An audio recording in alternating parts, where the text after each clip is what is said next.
remind us all for the record that the 34 convictions, not indictments, convictions of former President, incoming President Trump were by a jury of his peers. Thank you, Ms. Bondi, for being here today, and I too would like to welcome your family and friends who are here. Thank you. Appreciated the opportunity to meet yesterday to learn about your priorities and discuss a number of issues that are important to me. But I got to tell you, as I reflected on our conversation yesterday and as I've observed the hearing today, I continue to have significant reservations on your ability to function as a truly independent Attorney General for your friend. Let's say you keep referring to him, your friend, President-elect Trump. So I hope you can address some of these concerns through your responses to my questions here. I wonder if any of these congressmen members or anybody that's in any legislative branch that's working with them, I wonder if they are friends. I wonder if they had to, come together or if they have these conversations behind the scenes. I'm wondering if they put together their strategies before they even vote on them. Their friends, their constituents. I wonder if they ever go out to dinner together or discuss business outside of work or discuss what it is that they're doing from a lobbyist perspective or who's getting money from what campaign. I wonder if they're friends. Neither here nor there. Let's continue. Now, the first issue area is something that we didn't get a chance to touch on yesterday. So I actually want to follow up on some of Senator Durbin's questions from earlier about the 2020 election. And to be specific, on the day after the 2020 presidential general election, you traveled to Philadelphia to appear alongside President Trump's then attorney, Rudy Giuliani. And together, you falsely asserted that President Trump had, quote, won Pennsylvania in that election. Now, I want to be clear, at that moment, there were still at least 1 million ballots left to be counted in Pennsylvania.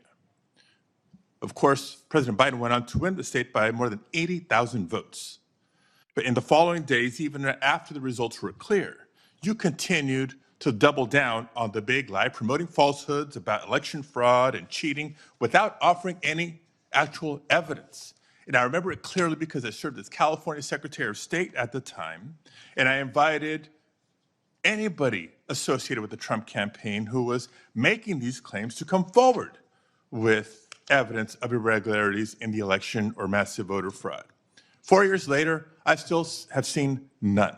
So I ask you today, do you have any evidence of election fraud or irregularities in the 2020 election? So, First Senator. Yes or no? It's a yes or no question. First Senator. Do you have evidence, yes or no? First Senator. I'm so sorry about the fires to you and Senator Schiff and what you're going through in your states. I have to say that. I appreciate that. But my clock is ticking, and I want to hear all of our your answer. hearts go out to everyone in California for what you're facing right now. I'm glad you asked the question about Pennsylvania. It's a yes or no question. I was hoping Do you have evidence, someone yes or would. no? Senator, I was hoping you'd ask the question. Do you have evidence, yes or no? I traveled to Pennsylvania. Do you have the evidence, yes or no? I traveled, Senator, to Pennsylvania. Okay. You're not answering my question. If you have no evidence to offer, let me ask you this. Will you now retract your How do you know if she has anything to offer if you didn't actually let her answer the question? And this is how you know that this is a dog and pony show for the general public. This isn't so that you guys can get more information on the nominees that's being appointed for any of these positions. This is so that they can get their rocks off and try to make themselves look good when it comes to the thing that they want to convey over to the general public and then run for office in another term. This isn't them trying to actually do what's best or in the best interest of the American people. This is a dog and pony show. They are asking rhetorical questions, meaning that they're asking a question, but they don't really want an answer. They want you to answer it the way that they want to answer it because it'll make them look good so that they can make another point instead of actually trying to get more insight or inform the people or provide more information or to work more effectively. And it doesn't even really matter because Pam Bondi already has a vote. She's going to be in that office.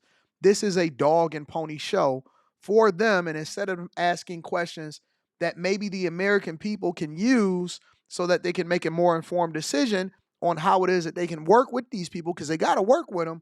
And instead, they want to sit here and ask these rhetorical questions and then talk over them and don't allow for them to do so. They did the same thing with Pete Hegseth. Same thing. Previous statements that Trump won Pennsylvania in the 2020 election, yes or no? Oh, Senator, I traveled to Pennsylvania, and let me tell you what I saw firsthand. Yes or no? no? I didn't talk about California because I was not in California. I talked about Yes or no? Last time I'm going to ask. I talked about Pennsylvania because Mr. I was Chair, there. I'm going to move on because You she's got a clearly not court answering my order questions. And to I want to note, observe. colleagues, for everybody, members of the committee and everybody watching, that the attorney who stood beside Mr. Giuliani was making very similar statements. And he has since been disbarred from multiple jurisdictions for making these false claims about the 2020 election in court. And like Mr. Giuliani, as you've noted today, you've taken an oath to uphold the Constitution just as an attorney. And now you're asking us to consider you to serve as the chief law enforcement officer in our country. So it's imperative, Ms. Bondi, that you subscribe to facts and evidence and not politically convenient conspiracy theories. Your job will be, your job will be to protect For a long time. voters and election workers, not to undermine and dox them. Now, I know that earlier you agreed that Joe Biden is in fact president, but many of the president-elect's inner circle continue to spread the big lie about the 2020 election. Then we'll move on to a different topic. 'Cause I know Senator, that's one you were that you're obviously speaking. not comfortable May with. I speak? You When cut I me ask off you the when I next was question, you speaking. can speak, and I hope you answer, Ms. Bondi. Well, I'd now, like when to we met answer yesterday, the previous one, Senator. when we met yesterday, You pointed your finger at me and you said did not you were seem speaking. to be familiar Let me answer with my question. the I'm not going to be citizenship bullied by you, clause, the Senator 14th Padilla. Amendment of Talk to him, Pam. Talk to him, Pam. There's nothing like a snow bunny that will let you know that I am not about to be bullied by you. Shout out to Pam Bondi. Listen, a lot of these senators, for whatever reason, they think that you're intimidated by them. And I haven't seen anybody that was nominated by Trump that is intimidated by or is trying to acquiesce over and make them feel good about the fact that they're saying some egregious stuff and it doesn't make sense for the American people. Nobody is scared. Nobody is bullied. Nobody feels some type of way. Everybody feels very, very comfortable. And they know the game that you're playing. We've seen this happen over and over again. And I'm glad that she said that and said, I'm not going to be bullied by you. the United States of America, which was deeply disappointing. I guess you And I'm didn't want to hoping you're hear more my familiar answer with it about today Pennsylvania. after Stand on I business, gave an baby. opportunity to study overnight. So can you tell me and this committee what the citizenship clause of the 14th Amendment says? Senator, I'm here to answer your questions. I'm not here to do your homework and study for you. If I am confirmed No, as you're Attorney the one General, asking for a confirmation hey, vote, you ma'am. cut me off. Can I please finish? What does the 14th Amendment say? Senator, the 14th Amendment, we all know, addresses birthright citizenship. I've been a state prosecutor. I've been a state AG. I look forward to, even given your remarks today, working with you and the people of California if I am confirmed as the 87th Attorney General of the United States of America. I didn't take your homework assignment. I'm sorry. I was preparing for today. So on Talk to him. Talk to them. And that is how you address an issue, especially when people are trying to grandstand and trying to make a point and use you as a punching bag instead of leveraging your intelligence and finding more about how it is that you go about doing a job. They're trying to get a gotcha moment, an aha moment, and you're already going to be confirmed anyway. Pam Bondi stood on business. She's not messing around. I don't think that any of these appointees are messing around. They standing on business, they get into it, and they taking care of business in front of these senators. And I think that more importantly, these hearings are showcasing how incompetent our legislators are instead of the appointees. The appointees is about their business and they ready to do the job. The senators are the ones that's putting on a clown show for the American people, and I stand with her, and I think that she did an absolute fantastic job standing up to these guys over in California. Make sure y'all tap into the Patreon link is in the description as well as pinned to the top of the chat. You guys let me know what you think inside of the comments. Do you think that Pam Bondi stood on business, or do you think that she still got some more questions to answer? I love you. I appreciate you. I'm going to holler at you later. Peace.